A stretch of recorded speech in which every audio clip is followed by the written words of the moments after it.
R.I.P. Snyderverse. James Gunn's DCU is standing strong, regardless of whether Netflix buy Warner Brothers or not. So, the Supergirl trailer dropped today, and today we're going to break it down. So, let's get into it. Today we're going to be breaking down all 77 shots in the Supergirl trailer in details, picking out little things that we've noticed and coming up with theories about what might be happening in this film. So, shot 1 is a record player, and it doesn't seem like it's got any kind of actual record on there. If it is, it must be a smaller one. It's not a standard size vinyl record that you'd see. Krypto jumps up, he's licking some kind of bottle of something, I'm not sure, clearly some kind of alien juice or alcohol or something. We get the sense that the room's a little bit messy. It makes Kara seem a little bit more like a messy teenager, which we see in the next shot as well. But Krypto licks the bottle and it falls over, knocks the needle on the record player, which is when the music Call Me drops in. I don't think this will be the music that's used in the scene because I can't actually see a record on the record player there. I like the fact there's some sci-fi looking writing behind it. It feels retro futuristic.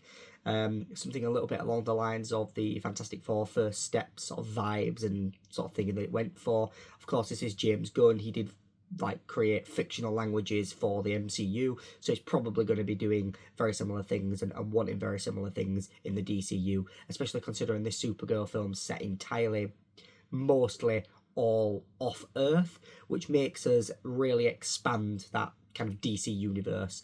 And then of course we'll have the Lanterns TV series, which will really then expand on that sci-fi gritty drama of it. The second shot that we see is the messy floor of Kara's room. It looks like it's some kind of spaceship or trailer of some kind. There's some buttoned up jeans on the floor.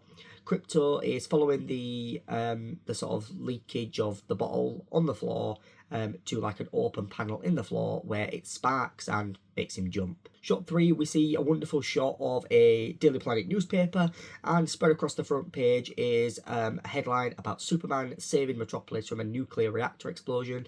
I get the feeling that this is the cover story that the Daily Planet have gone with to cover for the fact that there was a rift explosion that Lex Luthor caused across Metropolis, and obviously then they had to fix in the Superman film. In the bottom right of the newspaper, you can also see a photo there that shows Supergirl saving kittens, which feels like juxtaposition really, given that one, it's a dog that's peeing on the newspaper, and two, we definitely get the feeling that Kara's a dog girl rather than a cat girl. That being said, if you read the Sophie Campbell comics, there is a super kitty in that as well, which I don't think spoils anything, but it's not Kara's cat, which is interesting. So yeah, read the Sophie Campbell Supergirl series that's out now. I think as of this trailer releasing, issue 9 came out in December, and then issue 10 will be out in January. I've been reading along. Once I get to issue 10, I am going to do a breakdown and a full review of the first 10 issues of it. And then if you like that, we can obviously continue it either issue by issue or issue every 10 issues. Shot 4, we see Kara waking up. She's got her glasses slightly oddly positioned on her head, like she's just come in from a drunken night out, thrown herself in bed, and she says the dialogue. You managed to get most of it on the paper this time. Good job, buddy. I think you managed to get most of it on the paper this time. Good job, buddy. Obviously, in reference to the fact that we've just seen Krypto peeing on the newspaper. Definitely seems like there's definitely this kind of dog owner sort of relationship, and it also sets up that there's a little bit of family rivalry between Supergirl and Superman. Obviously, at this point, though, what we're seeing is Kara Zor-El.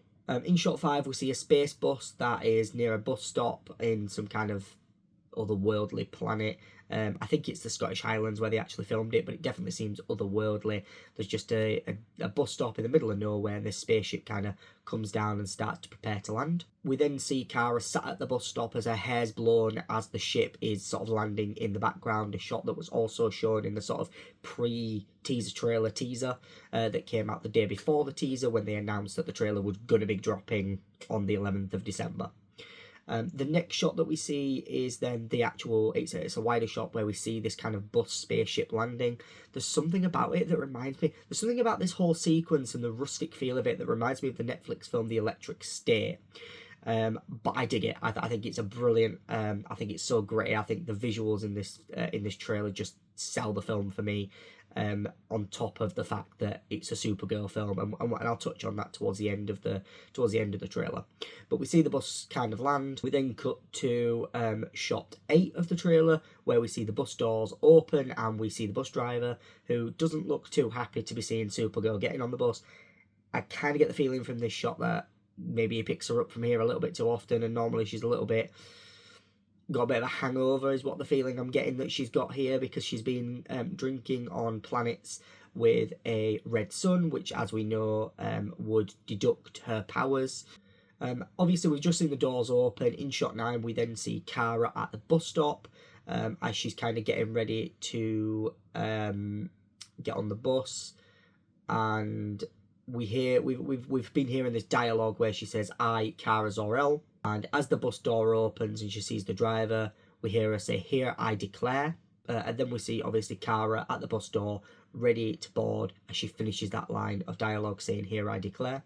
We cut to shot 10, where we finally see Kara in some kind of a bar on some kind of an alien planet, where she reaches her hand over and she steals some other guy's drink. This feels like a very kind of naughty teenager thing to do, where you're kind of going out, there's dregs left, but you want to get drunk, you haven't got much money, you want to steal other people's drinks. It feels like that. It feels like she's also maybe looking for a bit of trouble. Perhaps it's her way of dealing with things and trying to get her head around and understand things. Supergirl's always felt very much like a coming-of-age style storyline. Woman of Tomorrow is very different to that, and obviously that's what it's based on, but a lot of the early Supergirl comics are very coming-of-age, sort of teenage Supergirl stories. Shot 11, we see a low-angle shot looking up at Kara from like a low POV. This, I'm pretty sure, is going to be Krypto's POV, as we hear Kara finish the dialogue. So she said, "I, Kara Zor-El, here I declare that 23 will be the best year yet." This tells us that in this film, Kara will be 23. I'm not sure where this puts us in the timeline for how long sort of between the Superman sort of ending scene that she appeared in when she collected Krypto was. We then see shot 13, where we see Kara's hand press some kind of a button. It looks like a bit of a telephone, but the device behind her looks like it's some kind of like space age. Sort of, it feels like those kind of retro, sort of futuristic vibed sort of jukeboxes, and obviously then music starts to play. We hear kind of like another needle drop. The music in this trailer is amazing. I think it's a bit loud, is the music, to hear the dialogue in the trailer, if I'm totally honest, but it feels like a teenager having a bit of a rage and a tantrum and blasting the music in the bedroom. We then see shot 14 as that needle drop comes in from the music, as we see a mirror ball come down from the ceiling and start to spin.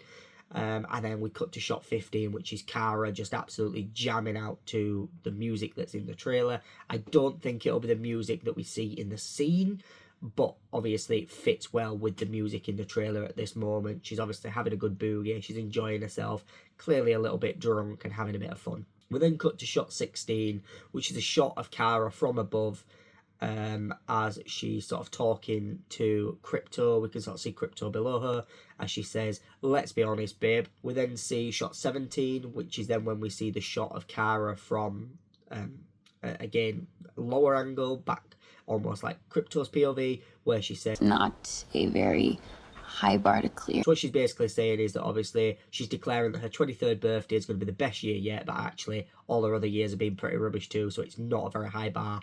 So really, just anything could beat the previous years. Cut to an over-the-shoulder shot of, we can see just a little bit of Kara with her flaming drink, which does look like it's very similar to the drink that she has in the Woman of Tomorrow comics, which is kind of drawn by the artist with kind of smoke coming out of it. This feels like a very comic book Easter egg. the whole setting of this location, the bar does feel like the bar from the beginning of Woman of Tomorrow comic, which is the film that which is the comic this film is primarily based on. But they dropped the Supergirl Woman of Tomorrow title to just Supergirl because they've sort of changed the storyline a little bit. We then see shot 19, which is when Kara blows out the flame on the drink like a birthday candle, almost like she hasn't got a cake, but she'll blow out the flame, ready to obviously have the shot. We then cut to shot 20. This is when we start to understand a little bit more about Kara's history. And we see a shot of a city. I think this is Krypton, and it's the moments before Krypton gets destroyed. So we see a shot of the city of Krypton. Obviously, it's just a city on Krypton. It's supposed to be Krypton. It's definitely not Midvale. And we see a beam of light get shot into the sky, and it starts to create a shield. When I first saw this, it reminded me of the Battle of Hogwarts from the Deathly Hallows Part 2, where they start to kind of cast the spells into the sky to create the shield around Hogwarts. We then cut to shot 22, which is Kryptonian people, which we can tell they're Kryptonians based on their kind of regalia that they're wearing. They're running away, presumably from the danger, which is the destruction of Krypton. We then cut to shot 23, which is when we are first introduced to the secondary kind of co-lead character in the story and in the comic of the Supergirl Woman of Tomorrow, which is Ruthie. We hear her say, I didn't know any of you were still alive. What was it like to lose everything in a day? I didn't know any of you were still alive, presumably in reference to Kryptonians. Obviously, it's not a secret that Krypton died. Obviously, I imagine it had ripple effects across the galaxy and across the universe. Then see shot 25, which is a shot of some kind of tear as it kind of rips through a city. This looks like, it does look very similar to the rift that tore apart Metropolis. And at first I thought, is this shot of Metropolis and just referencing the Superman film from Supergirl's perspective? But actually, I don't think it is. I think this is the destruction of Krypton continued. But the fact that it looks like this rift makes me wonder if something similar happened on Krypton to create these rifts. And that's what destroyed Krypton. It wasn't a natural disaster. It is important to mention that this film is not a James Gunn film. While it obviously will have James Gunn's effects to it, because he's obviously a producer on it, with it being a part of the DC universe, he's not actually a writer or a director on this. This is written, it's directed by Craig Gillespie, I think, who did films like Cruella and I, Tonya, both fantastic films. And well within their own rights. I think he'll do a brilliant job with this Supergirl film. I'm already excited for it. Then we get to shot 26, which seems to be a small section of the city getting covered in a protective shield and starting to fly off. This is the formation of Argo. We then cut to shot 27, which is when we see presumably a younger version of Kara than what we see at the beginning of the film. She's in some kind of Kryptonian style gear. I at first thought maybe this scene took place on Krypton, but based on what we just discussed, I've got a feeling maybe this might actually be on Argo City, and it looks like she's taking it looks like she's stood with other Kryptonians. Hear her say the dialogue. Krypton didn't die in a day. Which hints at maybe it was a longer process. It wasn't just one day that caused it. It was a series of events. We then cut to shot 28, where we see some kind of a Kryptonian funeral procession. This could be on Argo, or it could be on Krypton, and maybe they're fudging the timelines a bit. And then we cut to shot 29, which is Kara talking in the bar, presumably to Ruthie, answering her back about what it felt like to lose everything in a day. And she continues that line that it didn't happen in a day. The gods are not that kind. And it's interesting that she mentions gods. It indicates that there's more than one.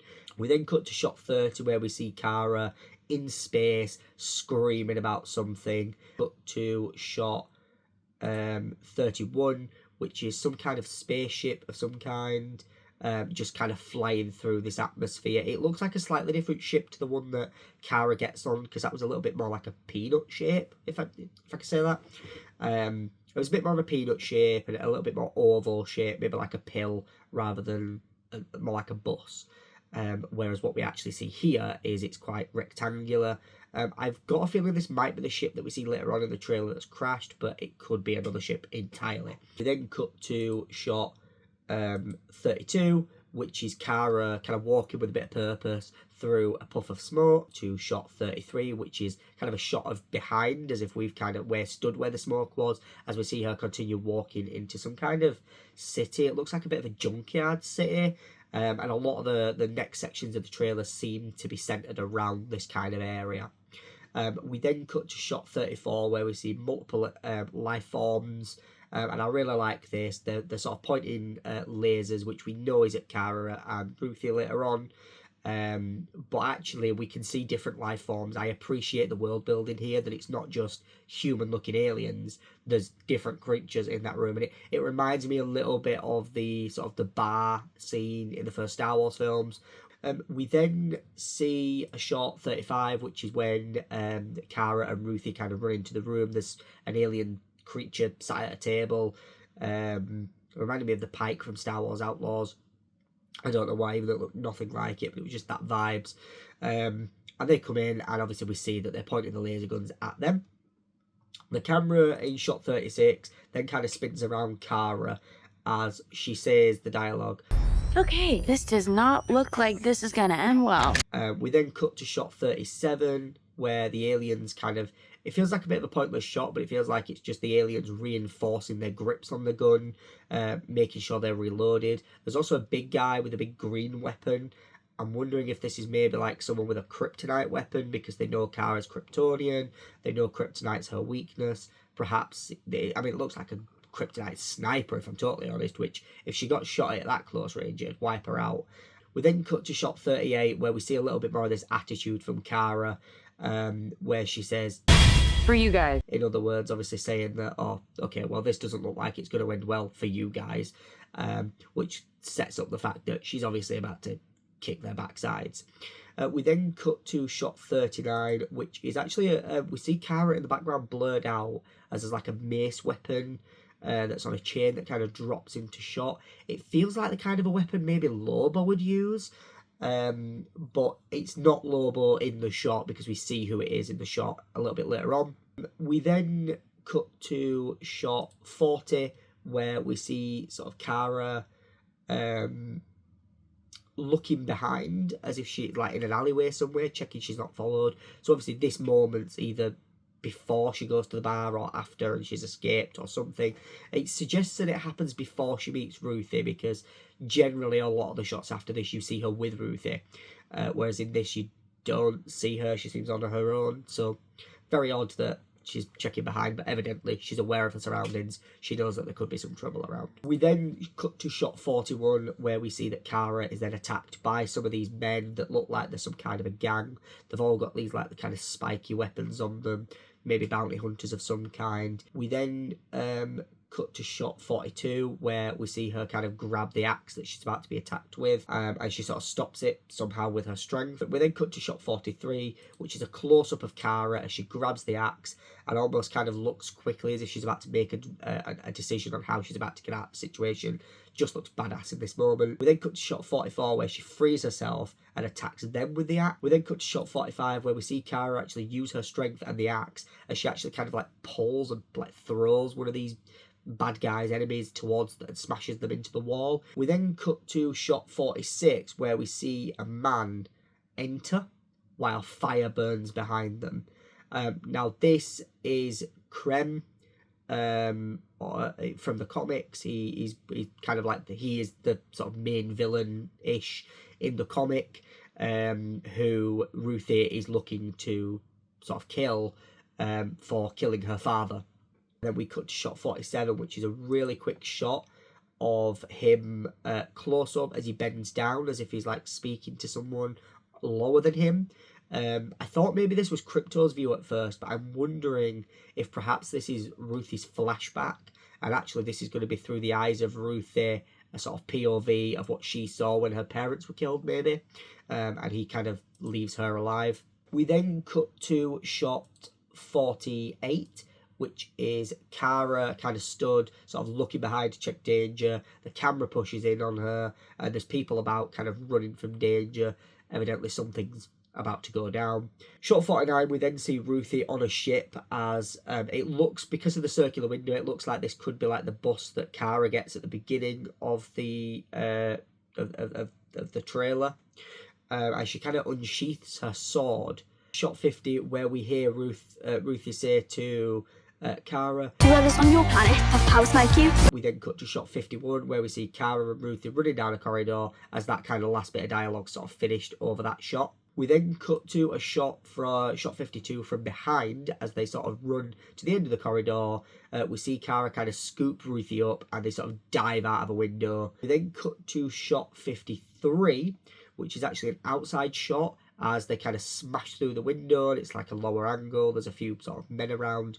They're obviously alerted to the smashing of the window and they turn around. Shot 54, which is a continuation of them smashing through the glass, but this time a little bit more closer up. We can see Supergirl, well, we can see Kara in this moment is doing her kind of fist, sort of fist flight thing, as if she's kind of got one hand there and she's about to fly. To shot 55, which is a group of mercenaries that look like they're along the same groups as the ones that were fighting earlier in the trailer with the axes, and they've all got crossbow weapons and they raise it as if they're going to try and shoot them. We then cut to shot 56, which is a very tight shot, or at least they look like they're flying through a very tight alleyway and they sort of turn in that tight space. Shot 57, we then see we see like kind of a rubbled sort of look of a city. It looks like it could very easily be like the fallen Krypton or the fallen Argo city.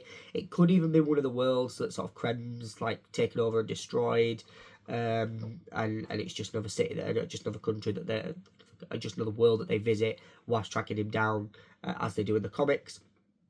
But it's interesting because it's almost like she flips at this point, and they kind of flip into the air, they land on some rubble and just go sliding down the rubble, almost like she's lost her ability to fly suddenly, which feels like maybe she's got limited power wherever they are for whatever reason. We then cut to shot 58, where we see Kara and Ruthie as she kind of walks through a city. This looks like it's way before any of the action kind of goes down. And Kara answers the question about, do all people on your planet have superheroes? And she makes kind of a little bit of a joke saying, No, it's a pretty small group of two. Obviously referencing herself and Superman. We then cut to shot 59, where we see Kara hugging Ruthie as if she's protecting her for something.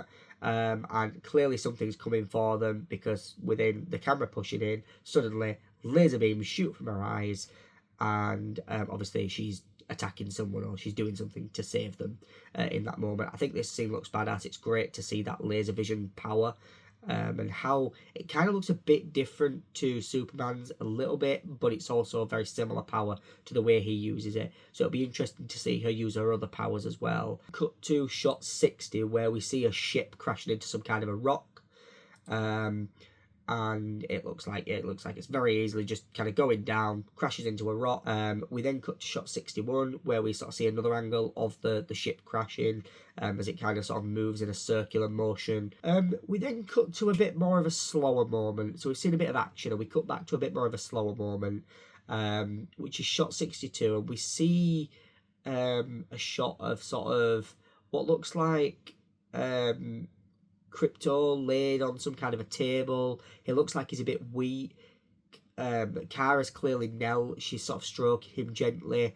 I get the feeling that maybe if he's feeling weak, then they're probably on a planet that's got a red sun. He obviously can't heal as quick. It suggests to me that he's been injured of some kind. And then we cut to shot 63, which is kind of Kara's reaction to seeing this. And we sort of see that she's got this worried look on her face, and you kind of get to see a bit more of her humanity as a character and her care. And that although she might seem like, you know, she'll just palm him off and leave him with Superman, her cousin, and do what she wants and be a bit reckless, she genuinely does care for this dog. And obviously he's clearly in a worrying situation and she's worried about him, but she's got to continue. Hopefully they don't pull a John Wick on us, and someone kills a dog and she goes off guns blazing and kills people, because Superman, I mean, realistically, the Superman film is just Superman saving Lex Luthor from his 23-year-old cousin that will recklessly destroy him because her morals are very different to Superman's, which we'll touch on a little bit later. Then cut to shot 64, which is Supergirl in some kind of a barren landscape, and she drops to her knees and screams. Now, this could be the moment where Krypto maybe gets injured, maybe someone else gets injured, maybe someone she's with gets hurt. We don't quite know what happens here, but clearly something's happened that shocked her and she's obviously upset about it. We then cut to shot 65 and we can hail rejoice. Jason Momoa has returned to the DC universe, not as Fishman, Aquaman, but as the character he was always destined to play in a DC universe. He returns as and gives us our first look at Lobo. Lobo is obviously a really quite a savage, brutal character in the DC comics. I don't think this will be the last project we see Lobo in.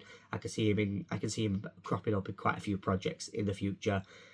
Jason Momoa is a hard-working actor, so definitely can see that happening. Shot 66, where we see Ruthie laid on a bed, and she's kind of looks as if she's sort of talking over to Supergirl or Kara and sort of saying, "What, Superman?" But we then cut to shot 67, where we see Kara shoot off into the clouds in a flight, which feels like a bit of a reverse of that shot that we see in the Superman film. Shot 68, we then see a shot of Kara as she sort of continues to fly into space. She sort of breaks through part of the atmosphere.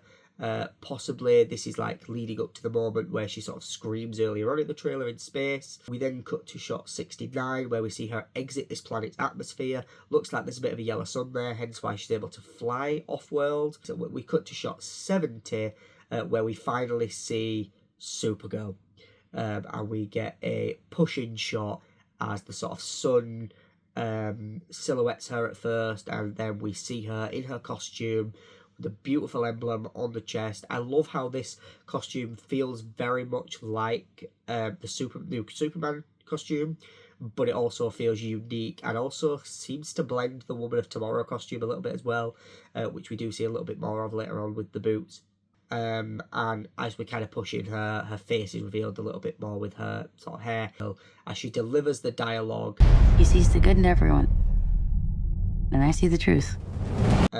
Shot 71 is a shot of Supergirl fighting as she's kind of pulling this kind of, it's almost like a whip in the end or like a lasso of kind of things, but it's like a metal pole with like a wire on, and she's sort of pulling it along as she's about to kind of ram it into her enemies all at once and sort of take them out. We then cut to shot 72, which is a continuation of these moments, but from a wider angle from behind, where we see that she actually floors most of the enemies.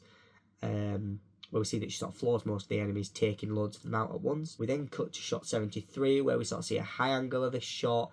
Evidently, this is a big set piece in the film. I do remember there being some behind-the-scenes moments of what looked like. This entire sequence looks like it takes place on that crashed ship that we saw crash into the rock. We then see shot 74, where we see the enemies kind of go flying because she's been ragging them about with this kind of lasso whip thing. There's an explosion, which kind of sort of it kicks off in the last shot, and we see it continue into this shot. We then get to shot 75, which is kind of from like the corner of this battle, almost like someone's watching in on it, possibly Lobo.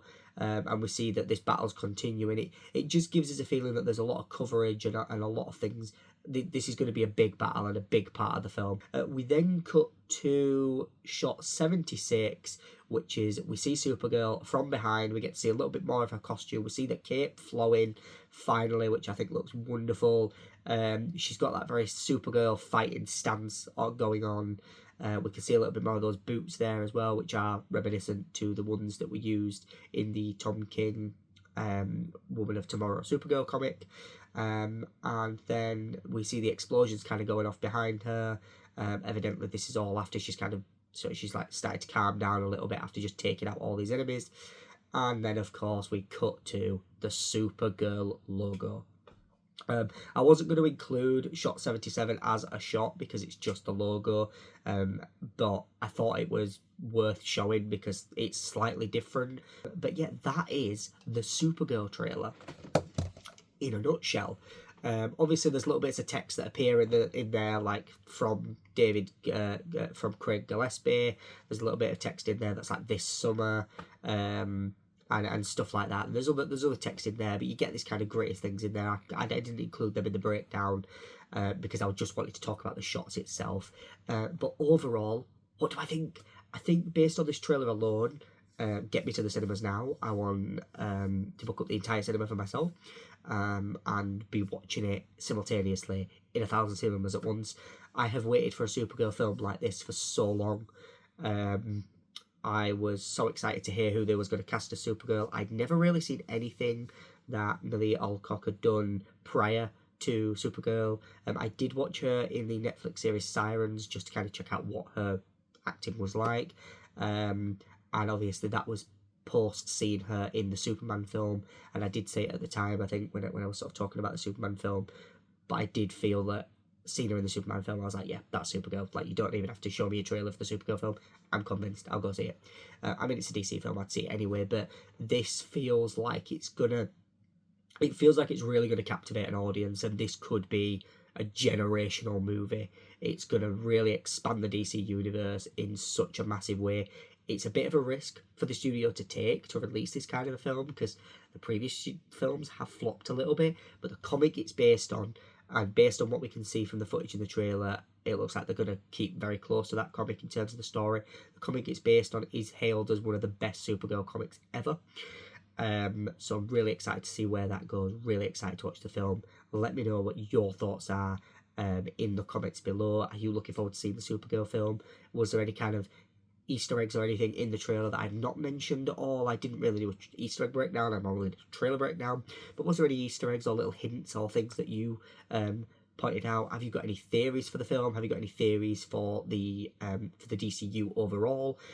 Let me know in the comments your thoughts, and of course hit that like button and hit that subscribe button as well, and ring that notification bell if you want to get more trailer breakdowns, you want to get more film reviews and just general Doctor Who nerdiness, DC and Doctor Who and Harry Potter and things like that nerdiness in the future. Let me know if you want to see maybe a little bit more content from me. I do a lot of kind of shorter review. If you want to see a little bit more content of mine, I do a little bit kind of shorter reviews over on my TikTok handle, which is at TD11TH on TikTok.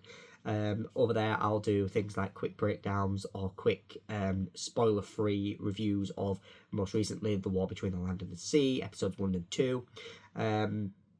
All kinds of little stuff over there. I did a review for every episode of season 2 of Doctor Who over there, just because it was easier to do a review there. It's easier to film it quickly and edit it on the phone than it is to do a video like this, which I like to keep very focused.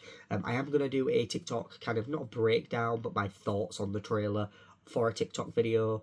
But a lot of it will be the same feelings I'm portraying in this video. But without further ado, thank you for watching the video, guys. If you've enjoyed it, like, comment, subscribe, and of course, share the video with all your friends. And make sure you're sharing that Supergirl trailer as much as you possibly can. And I'll see you guys in my next video. Goodbye for now, guys. Goodbye.